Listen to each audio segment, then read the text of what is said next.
नमस्कार, मैं आचार्य सरिता मिश्रा आपके अपने ज्योतिष और अध्यात्म के चैनल वैदिक ज्योतिष शिक्षण संस्थान में आप सभी दर्शकों का हार्दिक अभिनंदन करती हूँ। आज मैं आप सभी को संकष्टी चतुर्थी के बारे में विस्तार से जानकारी दूंगी कि संकष्टी चतुर्थी का व्रत कब रहने वाला है, इसका शुभ मुहूर्त कब है, इस दिन कौन से शुभ योग बनने जा रहे हैं, इसकी पूजा विधि क्या रहने वाली है, इसका शास्त्रों में क्या महत्व बताया गया और इसको लेके पौराणिक कथा क्या है, इन सभी के बारे में मैं आज आपको विस्तार से जानकारी दूंगी। तो कार्यक्रम में अंत तक बने रहिएगा। जानकारी अगर अच्छी लगे तो मेरे वीडियो को ज्यादा ज्यादा लाइक करें, चैनल पर अगर पहली बार आए चैनल को सब्सक्राइब कर ले, बेल आइकन को प्रेस कर ले और मेरी जानकारी को अपने दोस्तों रिश्तेदारों में शेयर करें ताकि इस जानकारी का अन्य भी लाभ उठा सके। यदि आपको ये जानकारी अच्छी लगती है तो कमेंट भी कर सकते हैं और यदि किसी को अपनी कुंडली मुझसे एनालाइज करवानी है तो मेरे मोबाइल नंबर 8383904847 पे कॉल करके मुझसे अपनी कुंडली एनालाइज करवा सकते हैं। मैंने ज्योतिष के क्षेत्र में वैदिक ज्योतिष, पामिस्ट्री, न्यूमरोलॉजी, टैरो, वास्तु, फिजिटिंग, gemology, advance predictive astrology, vastushastra, इन सभी विषयों का मैंने अध्ययन कर रखा है और लगभग इस क्षेत्र में 10-12 साल से लोगों को सेवा दे रही है। तो चलिए इसी के साथ हम जान लेते हैं कि संकष्टी चतुर्थी का व्रत का क्या महत्व शास्त्रों में बताया गया। आइए जानते हैं। हिंदू धर्म में संकष्टी चतुर्थी का विशेष महत्व होता है क्योंकि यह त्योहार भगवान गणेश को समर्पित होता है। जैसा कि हम जानते हैं कि भगवान गणेश सभी देवी देवताओं में सबसे पहले पूजे जाते हैं और साथ ही किसी भी शुभ या मंगल कार्य की शुरुआत करने से पहले भगवान गणेश की पूजा होती है। माना जाता है कि गणेश जी की भक्ति करने से जीवन में उपस्थित सभी परेशानियां और विघ्न दोष समाप्त हो जाते हैं और बल, बुद्धि और विवेक का आशीर्वाद प्राप्त होता है। यही कारण है कि संकष्टी चतुर्थी के दिन लोग व्रत करते हैं और सच्ची निष्ठा से भगवान की पूजा अर्चना करते हैं। संकष्टी चतुर्थी का शाब्दिक अर्थ है संकट को हरने वाली चतुर्थी। संकष्टी चतुर्थी संस्कृत भाषा का शब्द है जिसका मतलब होता है मुश्किल समय से मुक्ति पाना। इसी वजह से इस दिन लोग अपने दुखों से मुक्ति पाने के लिए भगवान गणेश की विधिवत पूजा आराधना करते हैं। वही पुराणों में भी चतुर्थी के दिन गणेश जी की पूजा करना बहुत ही फलदायी माना जाता है। इस दिन सूर्योदय के समय से लेकर सूर्यास्त तक के समय व्रत किया जाता है। चतुर्थी के बारे में शास्त्रों में क्या महत्व बताया गया, आइए जान लेते हैं। मान्यताओं के अनुसार संकष्टी चतुर्थी के दिन भगवान गणेश की पूजा आराधना करने से घर में नकारात्मक दोष समाप्त हो जाते हैं और सुख और समृद्धि का आगमन होता है। कहा जाता है कि गणपति बप्पा घर में आ रही सभी समस्याओं को दूर करते हैं वही और हमारी सभी मनोकामनाओं को पूर्ण कर देते हैं। तो आपको बता दें कि पूरे साल में संकष्टी चतुर्थी के कुल 13 व्रत किए जाते हैं। अब आइए हम जान लेते हैं कि संकष्टी चतुर्थी का व्रत का तिथि और समय अवधि क्या रहने वाली है। आइए जान लेते हैं। संकष्टी चतुर्थी हर महीने के शुक्ल पक्ष और कृष्ण पक्ष के चौथे दिन मनाई जाती है। शुक्ल पक्ष की चतुर्थी को संकष्टी चतुर्थी कहा जाता है और कृष्ण पक्ष की चतुर्थी को विनायक चतुर्थी कहा जाता है। शास्त्रों के मुताबिक माघ महीने के शुक्ल पक्ष की चतुर्थी बहुत ही शुभ मानी जाती है। शास्त्रों के आपको बता दें कि संकष्टी चतुर्थी को संकट हरा, सकट चौथ आदि के नाम से भी जाना जाता है। यदि किसी महीने में यह तिथि मंगलवार को पड़ता है तो इसे अंगार की चतुर्थी भी कहा जाता है। वैसे अंगार की चतुर्थी 6 महीने में एक बार ही आता है। इसे दक्षिण भारत में बड़े ही हर्षोल्लास के साथ मनाया जाता है। तो चलिए जान लेते हैं कि हिंदी कैलेंडर के अनुसार यह तिथि कब पड़ने जा रही है। आइए जान लेते हैं। संकष्टी चतुर्थी 19 मई 2022 गुरुवार के दिन ज्येष्ठ चतुर्थी कृष्ण पक्ष के दिन इस तिथि का आरंभ होने वाला है। 18 मई 2022 की रात 11:38 से प्रारंभ होगा और चतुर्थी तिथि की समाप्ति की अवधि 19 मई 2022 की शाम 8:25 तक रहने वाला है। चूंकि यह तिथि 18 मई 2022 की रात से शुरू होगी इसीलिए यह पर्व सूर्योदय से लेकर सूर्यास्त के समय तक मनाया जाएगा। इसीलिए संकष्टी चतुर्थी 19 मई 2022 के सूर्योदय से लेकर सूर्यास्त तक मनाया जाएगा। संकष्टी चतुर्थी के दिन साधन योग बन रहा है। आइए जानते हैं कि इसके बारे में। आप 18 मई 2022 के शाम 6:43 से 19 मई 22 की दोपहर 2:57 तक का समय साध योग रहने वाला है।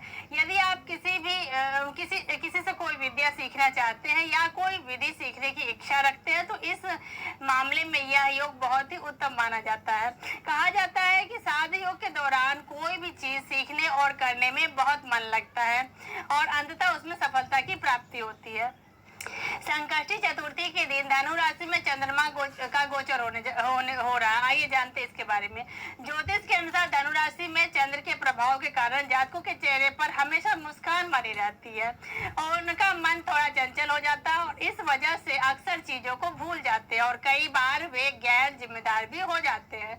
बाहर घूमना फिरना भी बहुत अच्छा नहीं लगता। हालांकि वे किसी भी चीज को करने का पूरा प्रयास करते हैं लेकिन चंचलता के कारण ये असफल हो जाते हैं। यह सब चंद्रमा का धनु राशि में गोचर के फलस्वरूप यह सब होता है।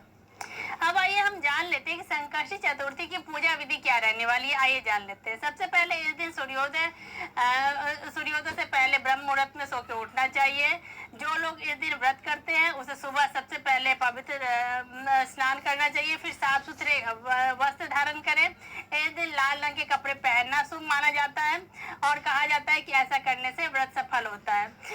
स्नान आदि करने के बाद भगवान गणेश का पूजन शुरू करें। ध्यान रहे कि पूजा के समय आपका मुंह पूर्व या उत्तर दिशा की तरफ होना विशेष फलदायक रहता है।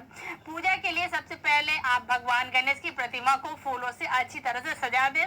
इसके बाद पूजन सामग्री जैसे कि तिल, गुड़, फूल, धूप, चंदन, तांबे के कलश में शुद्ध जल और प्रसाद के रूप में केले या नारियल रख सकते हैं। पूजा के समय माँ दुर्गा की प्रतिमा या फोटो अवश्य रखें क्योंकि ऐसा करना बहुत ही शुभ माना जाता है। इसके बाद भगवान को रोली लगाएं, फिर फूल और जल अर्पित करें। इसके बाद भगवान को तिल के लड्डू और मोदक का भोग लगाएं। फिर भगवान के सामने धूप या दीपक जलाकर ओम गणपति नमः मंत्र का स्पष्ट उच्चारण के साथ 108 माला से जप करें। इसके बाद भगवान गणेश की आरती करें। पूजा के समाप्त करने के बाद मूंगफली, खीर, दूध और साबूदाना खा सकते हैं। इन चीजों के अलावा किसी अन्य चीज का सेवन नहीं करना चाहिए। बहुत से लोग व्रत के दिन सेंधा नमक का सेवन करते हैं लेकिन आपको यहाँ पे सुझाव दिया जाता है कि सेंधा नमक का प्रयोग नहीं करना चाहिए। फिर शाम के समय चांद निकलने से पहले भगवान गणेश की पूजा करें और संकष्टी चतुर्थी व्रत के कथा का पाठ करें। पूजा खत्म करने के बाद प्रसाद का वितरण करें। फिर रात में चंद्रमा के दर्शन के बाद व्रत खोलें। अब आइए हम जान लेते हैं कि संकष्टी चतुर्थी की व्रत संबंध पौराणिक कथा क्या है। आइए जानते हैं।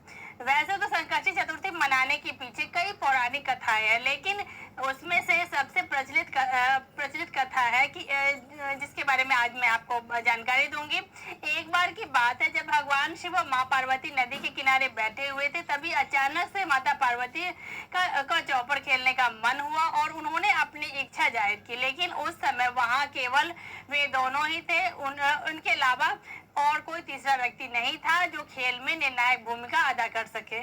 फिर भगवान शिव और माँ पार्वती ने इस समस्या का समाधान निकालते हुए मिट्टी की मूर्ति बनाई और उसमें जान डाली। इसके बाद दोनों ने मिलकर मिट्टी से बने बालक को आदेश दिया कि वह खेल को अच्छी तरह से खेले और देखे और फैसला करे कि कौन जीत रहा है और कौन हार रहा है। फिर दोनों ने खेल की शुरुआत की जिसमें माँ पार्वती बार बार जीत रही थी।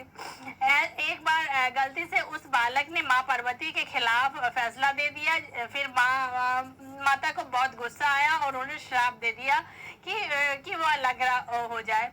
फिर बालक ने माता पार्वती से अपनी गलती के लिए बहुत क्षमा याचना की। उसे बार बार माफी मांगते देख माता पार्वती ने कहा कि देखो, अब यह श्राप वापस तो नहीं हो सकता लेकिन इसका एक उपाय है, जरूर है, जिसे तुम मुक्ति पा सकते हो। उपाय में माता ने बताया कि संकष्टी के दिन यहाँ कुछ कन्याएं पूजा करने आती है। तुम उनके व्रत करने की विधि पूछना और सच्चे मन से व्रत करना।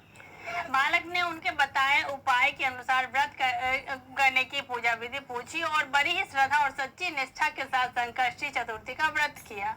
इस पर भगवान गणेश प्रसन्न हुए और उनसे इच्छा पूछी तो उन्होंने बताया कि वो भगवान शिव और माता पार्वती के पास जाना चाहते हैं। गणपति जी ने उस बालक की इच्छा को पूरा करते हुए उसे शिवलोक पहुंचा दिया। जब वो शिवलोक पहुंचा तो वहां उसने देखा कि केवल भगवान शिव मौजूद है। दरअसल उस समय माता पार्वती भगवान शिव से नाराज होकर कैलाश छोड़कर चली गई थी। इस बालक को वहां देख शिव जी ने उससे पूछा कि तुम यहाँ कैसे आए। तो इस पर जवाब देते हुए बालक ने बताया कि गणेश जी की पूजा करने और उसे वरदान प्राप्त हुआ है। यह जानने के बाद भगवान शिव ने भी माता पार्वती को मनाने के लिए संकष्टी चतुर्थी का व्रत किया और इससे माता वापस कैलाश लौट आई। तो इसीलिए ऐसा माना जाता है कि संकष्टी चतुर्थी का व्रत करने से मनुष्य की सभी मनोकामनाएं पूर्ण हो जाती है। तो इसी के साथ ईश्वर का आशीर्वाद हम सभी के ऊपर बना रहे। आप सभी स्वस्थ हो, प्रसन्न हो, आनंदित हो। आप सभी मेरे चैनल को, वीडियो को ज्यादा से ज्यादा लाइक से और सब्सक्राइब करें। धन्यवाद।